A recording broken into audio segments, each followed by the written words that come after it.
Les tractations sont terminées. Les candidats devaient déposer avant 18 h leur liste pour le second tour. La règle du Front républicain choisi par le PS connaît un accroc majeur à Béziers, où le candidat socialiste refuse de renoncer, malgré le bon score de Robert Ménard. D'après des chiffres nationaux encore provisoires, la droite a recueilli 46,5% des voix, la gauche 38% et le FN 4,7%.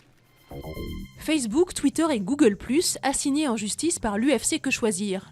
L'association de défense des consommateurs accuse les réseaux sociaux de permettre une utilisation tentaculaire et à l'infini des données personnelles des internautes à travers leurs conditions d'utilisation. La Guinée engagée dans la lutte pour éviter la propagation de l'épidémie du virus Ebola. Depuis le mois de janvier, 61 personnes sont mortes dans le pays de fièvre hémorragique. Mardi, 2 cas suspects ont été enregistrés au Sierra Leone. Ebola est un virus extrêmement contagieux pour lequel il n'existe aucun vaccin ou remède.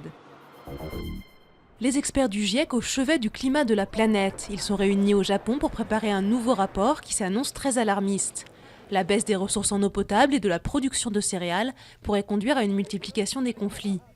Ce nouveau rapport pourra servir de base à la conférence de Paris en 2015, qui devra trouver un accord pour limiter à 2 degrés le réchauffement climatique.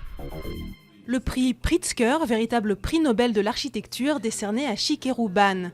Connu entre autres pour le Centre Pompidou de Metz, ce japonais est un architecte humaniste qui a beaucoup travaillé pour les victimes de désastres naturels.